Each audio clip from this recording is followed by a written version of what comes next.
सुबह का समय होता है, तकरीबन रात के 2:30 बज रहे थे। तभी कांस्टेबल हरीशचंद्र और उसके साथ दिनेश कुमार कांस्टेबल दोनों गश्त पे जा रहे थे। तो गश्त के दौरान एक महिला की रोने की आवाज़ उनको सुनाई दी।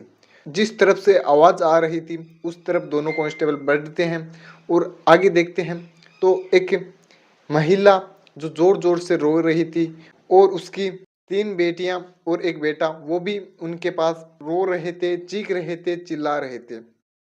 तो कांस्टेबल को समझ में नहीं आता है कि ये क्या हो रहा है और ये महिला क्यों रो रही है। तो महिला से पूछने की कोशिश करते हैं, तो वो महिला को दूर से पूछते हैं, तो महिला कुछ जवाब नहीं देती है और बोलती है, मुझे नहीं पता मेरे पति को क्या हुआ। ऐसे कुछ लफ्ज उस महिला के मुंह से निकलते हैं। तो कांस्टेबल हरिश्चंद्र आगे बढ़ते हैं, घर के अंदर प्रवेश करते हैं तो देखते हैं एक व्यक्ति है, नीचे फर्श पे गिरा हुआ है, सर से काफी ज्यादा खून उसका बह रहा है। और जब कांस्टेबल हरिश्चंद्र उसके पास जाता है और देखता है तो उसकी मृत्यु भी हो चुकी थी, अर्थात उसका मर्डर हो चुका था, किसी ने उसकी हत्या कर दी थी। हत्या के बाद महिला रो रही थी, महिला की बेटियां हैं वो भी रो रही थी और जब पुलिस वाले पूछते हैं उसको तो कुछ भी जवाब नहीं दे रही थी।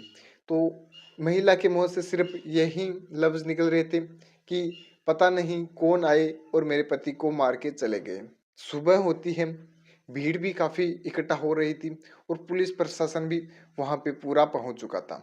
अब लेडीज कांस्टेबल महिला से पूछने की कोशिश करती हैं कि आपके साथ क्या हुआ है, आपके पति के साथ क्या हुआ, हमें बताइए और उसके बाद हम आगे की तहकीकात है वो करें और जो आपके पति की जिसने भी हत्या की है उन हत्यारों को भी हम पकड़ें।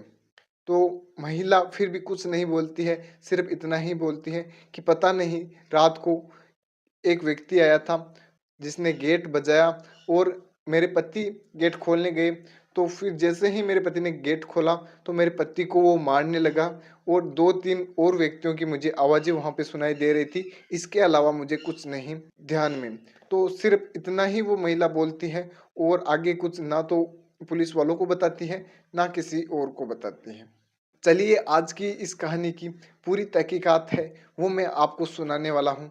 उससे पहले आप अगर चैनल पे नए हो तो चैनल को सब्सक्राइब कीजिए, वीडियो को आप लाइक कीजिए और साथ ही अपने दोस्तों मित्रों के साथ इस वीडियो को ज़रूर शेयर कीजिए, वो भी इस कहानी का इंटरेस्ट ले सके और वो भी इस सच्ची घटना के बारे में कुछ जान सके। तो आज की कहानी की शुरुआत होती है उत्तर प्रदेश के आगरा जिले से। आगरा जिले में एक जगह है हरीशपुरम। हरीशपुरम जो जगह है उसका एक इलाका है, एक छोटी सी कॉलोनी है जिसका नाम है इंदरपुरम। इंदरपुरम में रहने वाला राजेंद्र यादव का एक परिवार है।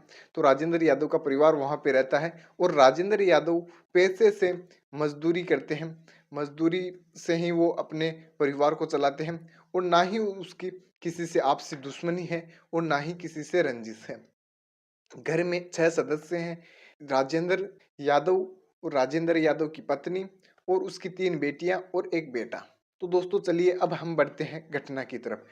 पुलिस को भी कुछ ज़्यादा सबूत वहाँ पे नहीं मिले थे और ना ही कुछ गवाह वहाँ पे मिल रहे थे। इस पेचीदा हो रहा था कि किसने राजेंद्र कुमार का है वो मर्डर किया है, किसने उसको मौत के घाट उतारा है। तो अब पुलिस वहाँ के सीसीटीवी कैमरेज को खंगालने की कोशिश करती है और सीसीटीवी कैमरा की फोटोज वगैरह वहाँ से कलेक्ट करती है। तो पुलिस को एक व्यक्ति नजर आता है, रात को तकरीबन 2 बजे वहाँ से निकलता है, जो एक साइकिल से निकलता है। तो उसकी फोटोज वगैरह पुलिस वहाँ से लेती है और राजेंद्र कुमार के परिवार वालों को दिखाती है। तो राजेंद्र कुमार की पत्नी उस फोटो को देखती है और बोलती है कि मैं इस व्यक्ति को नहीं जानती, ये कौन है। और पुलिस को यह शक था कि कहीं ना कहीं हो सकता है इसी व्यक्ति ने मर्डर किया है, क्योंकि उस कॉलोनी के अंदर रात को वही व्यक्ति एक आया था और तकरीबन 2.5 घंटे के बाद वापस चला गया। तो 2.5 घंटे रहने के बाद वो उस कॉलोनी से जाता है तो पुलिस को शक उसी पे होता है और पुलिस उसी को पकड़ने की कोशिश करती है। तो पुलिस उसके बाद जो राजेंद्र कुमार की फैमिली में 3 बेटियां हैं और एक बेटा है उसको वो फोटोज दिखाता है। तो जो राजेंद्र कुमार जी का बेटा है वो बोलता है, ये इसे मैं पहचानता हूँ, ये तो मोहन कबाड़ी वाला है और ये अक्सर हमारे घर से कबाड़ी का जो सामान होता है वो ले जाया करता है और हमारी कॉलोनी में जितना भी कबाड़ी का सामान होता है यही ले जाया करता है। ये साल में 15 से 20 दिन यहाँ पे रहता है और फिर अलग अलग जगह चला जाता है। अब पुलिस जो मोहन कुमार कबाड़ी वाला है उसके घर पे पहुंचती है तो देखती है वहां पे ताला लगा हुआ है। मोहन कुमार जिस घर में रहता है वो घर अब छोड़ के चला गया था। अब मोहन कुमार की तलाश वहां से जारी की जाती है तो मोहन कुमार का ना तो कोई कांटेक्ट नंबर मिल पा रहा था, ना ही उसके खिलाफ कुछ गवाह मिल पा रहे थे और उसकी कोई भी सूचना वहां पे नहीं मिल पा रही थी कि मोहन कुमार कहाँ पे है और कहाँ पे नहीं। तो पुलिस सोशल मीडिया के द्वारा कुछ पोस्टर्स बनवाती है जिसमें मोहन कुमार की फोटोज वगैरह जो सीसीटीवी से कलेक्ट की गई थी और अलग मोहन कुमार की कुछ फोटोज वहां पे मिल गई थी। तो वो फोटोज वगैरह पुलिस लेती है और पोस्टर सोशल मीडिया पे वायरल किए जाते हैं और पुलिस ये घोषणा करती है कि इस मोहन कुमार का पता जो भी बताएगा उसे उचित इनाम दिया जाएगा और इन नंबरों पे आप संपर्क करके मोहन कुमार के बारे में डिटेल्स दे सकते हो। तो 2 से 4 दिन बीतते हैं और पुलिस वाले को एक कॉल आता है जो आता है इटावा जिले से। इटावा जिले में रहने वाला दिनेश कुमार है। वो पुलिस को कॉल करता है और बोलता है, जी सर, मैंने आपके कुछ पोस्टर्स देखे हैं जिसमें एक व्यक्ति की तस्वीर हमें दिखाई गई थी। वो व्यक्ति अभी हमारे सामने है और अभी मेरे को मिल गया है, तो इससे मिल सकते हो यहाँ आके। और वो अपनी लोकेशंस वगैरह पुलिस को वहाँ पे दे देता है। तो पुलिस भी आनन फानन में वहां पे पहुंचती है और जो मोहन कुमार कबाड़ी वाले हैं उसको वहां से अरेस्ट कर लेती है और पुलिस थाने ले आती है। ले आने के बाद पुलिस वाले मोहन कुमार से सीधा एक सवाल पूछते हैं कि आखिर तुमने राजेंद्र यादव को क्यों मारा। तो मोहन कुमार बोलता है, अगर आप ये सवाल मुझसे ना पूछकर मोहन कुमार की बीवी से पूछिए तो अच्छा रहेगा, वो तुम्हें जवाब अच्छा देगी। तो उसकी बातें सुनकर पुलिस वाले भी हैरान रहते हैं कि जो राजेंद्र कुमार की बीवी है वो तो इस मोहन कबाड़ी वाले को पहचानती नहीं है और राजेंद्र कुमार कबाड़ी वाला ये बता रहा है कि अगर उसके मर्डर के बारे में अगर आप उनकी बीवी को ही पूछो तो वो आपको स्पष्ट जवाब देगी। तो पुलिस हैरान रहती है, परेशान रहती है और वहीं से उसकी बीवी की तरफ बढ़ती है। तुरंत बीवी को पुलिस स्टेशन ले आया जाता है और मोहन कुमार कबाड़ी वाले को और जो राजेंद्र कुमार जी की बीवी सरिता है उसे सामने बैठाया जाता है, एक दूसरे को सामने बैठाया जाता है। तो फिर उनसे कुछ क्वेश्चंस पूछे जाते हैं और कुछ टॉर्चर उनको किए जाते हैं। पुलिस अपने हिसाब से उनसे तहकीकात करती है तो सीधा सीधा जो सरिता है वो अपना जुर्म कबूल करने लगती है। और अब एक इस कहानी में नया ट्विस्ट आता है, उसमें बताती है सरिता कि ये जो मोहन कबाड़ी वाला है ये मेरा प्रेमी है। तो अक्सर ये मेरे पास आया जाया करता है और हम दोनों एक दूसरे से घुल मिल के रहते हैं और ये जो मेरे पति राजेंद्र कुमार है उनका भी अच्छा दोस्त है। मैं अपने पति के साथ न रहकर मोहन कुमार के साथ रहना चाहती थी। तो इसी सिलसिले में एक दिन दोनों दोस्त हैं वो बैठ के ड्रिंक कर रहे थे और ड्रिंक करते समय कुछ बातें कर रहे थे। तो मोहन कुमार जो राजेंद्र कुमार जी को बोलता है कि अब तुम्हारी बीवी है वो मेरी प्रेमिका है, उनसे तलाक ले लो और उससे तलाक लेने के बाद मैं उससे शादी कर लूंगा और आप कहीं दूर चले जाओ, हमारी जिंदगी के बीच में अब आप ना हो। तो ये बातें जब अपनी बीवी के बारे में राजेंद्र कुमार सुनता है तो मोहन कुमार को मारने लगता है, पीटने लगता है और साथ ही अपनी बीवी को भी वहां पे कुछ भला बुरा वो सुनाने लगता है।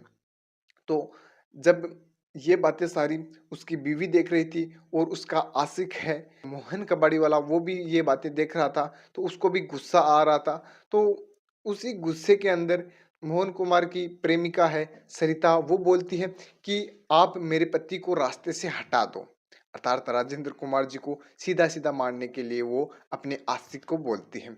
तो उसका आशिक जो मोहनलाल कबाड़ी वाला है वो वहीं पे एक छोटा सिलेंडर जो 5 किलो का आता है उसे उठाता है और राजेंद्र कुमार के सर पे दे मारता है। तो जैसे ही एक उसके सर पे चोट लगती है तो वो धड़ाक से वहां पे गिर जाता है फर्श पे और फिर चोट पे चोट, चोट पे चोट उसके सर पे दिए जाता है और उसको उस हद तक पीटा जाता है जब तक उसकी मृत्यु ना हो जाती है। तो मृत्यु होने के बाद मोहनलाल है वो प्लान बनाता है और वो सरिता है वो उस प्लान का हिस्सा थी और दोनों एक दूसरे से पूरी बातचीत करके पूरे प्लान के साथ मोहनलाल है कबाड़ी वाला, वो वहाँ से निकलता है और अपनी प्रेमिका सरिता को कहानी उन्होंने बनाई थी वो उसको बता के वो तो चला जाता है। अब वो ही कहानी जब सरिता है पुलिस वालों को बताती है तो पुलिस वाले भी वहाँ पे यकीन करना उनको भी मुश्किल हो जाता है कि जो राजेंद्र कुमार का मर्डर हुआ है वो उसी की पत्नी ने करवाया है। एक प्रेमिका जो अपने पति से प्रेम ना करके किसी गैर व्यक्ति के साथ शारीरिक संबंध बनाती है, प्रेम करती है उससे और अपने पति से ही ये बोलती है कि अब तुम मुझसे तलाक ले लो, मैं किसी और के साथ जाऊंगा।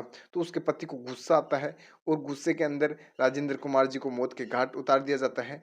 और अब जो उसकी प्रेमिका है वो जेल के अंदर है और साथ ही उसका आशिक जो मोहन कबाड़ी वाला है वो भी जेल के अंदर है। दोस्तों कहानी इसी फरवरी माह की है, अभी ज़्यादा दिन भी इस कहानी को नहीं हुए हैं। तो दोस्तों अगर कुछ कहानी में गलती हुई तो क्षमा करना, और इस कहानी का सुनाने का उद्देश्य किसी की भावनाओं को ठेस पहुंचाना नहीं है, किसी की पर्सनल छवि के साथ छेड़छाड़ करने की कोशिश इस कहानी में नहीं की गई है। अब दोस्तों आप मेरे को कमेंट बॉक्स में एक बात है वो जरूर बताइए, क्या कोई महिला अपने पति को छोड़कर किसी गैर मर्द के साथ रंग रलियां मनाती है, उसके साथ शादी करने के लिए तैयार होती है और अपने पति को छोड़ने के लिए तैयार होती है? ये क्या उसकी पत्नी का जो फैसला था वो सही था या गलत था? या फिर जो उसके प्रेमी मोहनलाल है उसने राजेंद्र कुमार को मार के सही किया या गलत? हो सकता है दोस्तों वो दोनों बैठ के आपस में तीनों बातें करते तो बातों से ही मसला सोल्व हो जाता और तलाक के बाद सरिता और उसका आशिक मोहनलाल है वो दोनों साथ भी रह सकते थे। पर उन्होंने क्या राजेंद्र कुमार को मौत के घाट उतार कर सही किया या गलत? आप मेरे को कमेंट बॉक्स में अपनी राय जरूर दीजिए। अब दोस्तों मैं मिलूंगा किसी नेक्स्ट और नई कहानी में, तब तक के लिए धन्यवाद। जय हिंद, राम राम।